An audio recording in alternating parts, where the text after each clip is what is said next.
Time check, it's 3 a.m. And I just want to share a story. No, something. Something lang. Kasi meron lang akong naalala. Um, tanggalin natin ang ating glasses. So, ito na. I was in a narcissistic relationship before. It was horrible. 2 years of horrible shit. So, what I learned is, pag nasa isang narcissistic relationship ka, ikaw yung parang naghahabol or nag-aano na yung relationship hindi mawala. Something like that. At the same time, you're hurting yourself.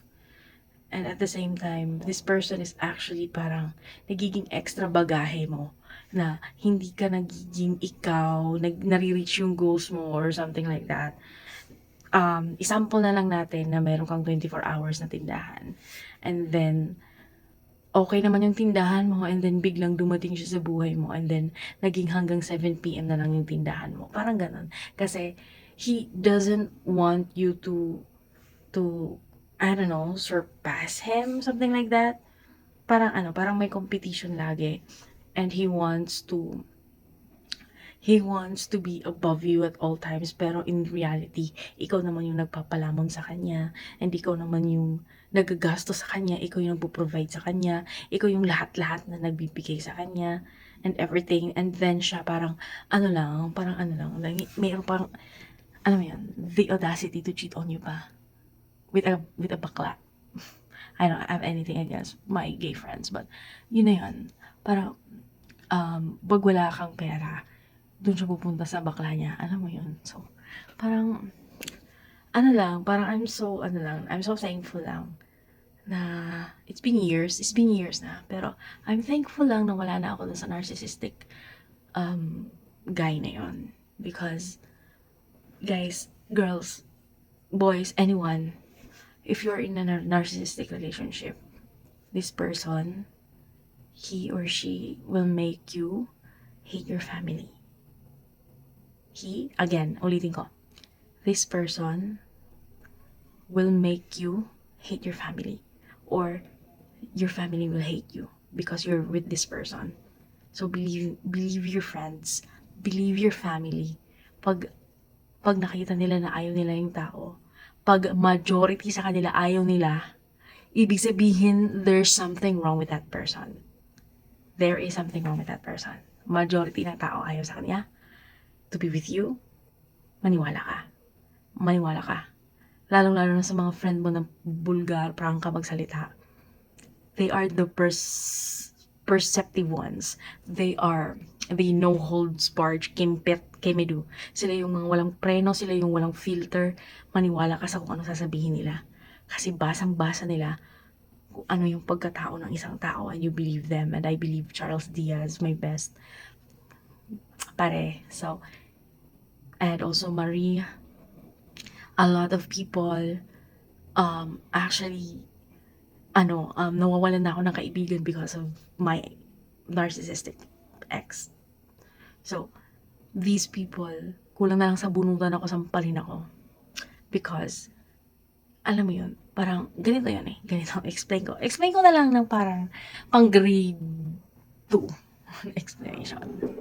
Okay, so, ito yung full, kunyari puno to ng beer, kunyari. So, ito, pagmamahal mo to, and then, ibigay mo sa kanya. Tapos, punong-puno yan. Tapos siya, punong-puno rin ibibigay sa'yo. Tapos, yung mangyayari is, after a long time, punong-puno pa rin yung ibibigay mo sa kanya. Tapos siya parang, kahit naman pala konti lang yung effort na ibigay ko, punong-puno pa rin yung binibigay sa akin. So, paunti-unti, nililimitahan niya yung pagbigay sa'yo ng love, ng effort, ng care, ganun. Tapos, bigla na lang, napapansin mo na, parang ako na lang yung nag-work, parang ganyan. It takes two to tango, be. Hindi yan ikaw lang, hindi yan siya lang. Dapat dalawa kayo nagtutulungan sa love. Anyway, so yun na yun. mapapansin mo na, "Oh, bakit ganito lang yung ano mo?" Ganyan, ta's gaganyanin ka niya. Eto, oh. So,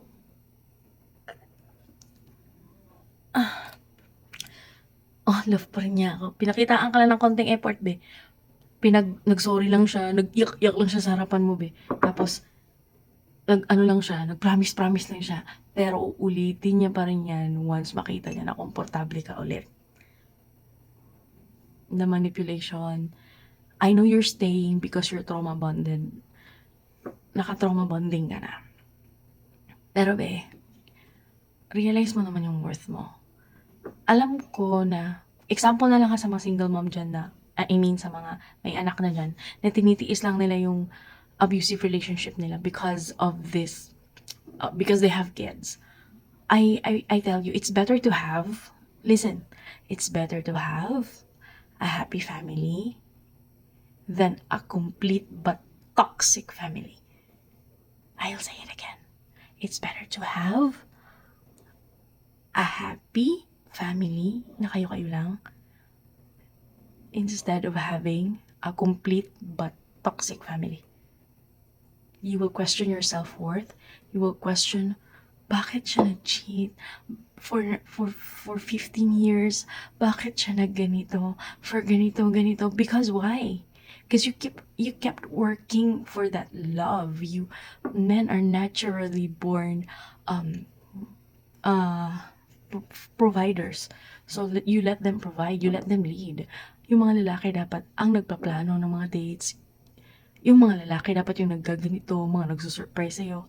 But the girls of these days, me, myself, are the ones making surprises. There's nothing wrong with the surprises, but make sure that hindi lang ikaw yung gumagawa niyan. I'm saying know your worth. That's all. If you're in a toxic and narcissistic abuse relationship right now, umiyak ka lang. Sabi pa naman sa akin ni Ramon, dati kong ka-workmate na lagi ako nakikita kong umiiyak sa trabaho. Sige lang, te. Alam mo, te, iiyak mo lang yan. Mahalin mo pa rin siya hanggang sa mapagod ka.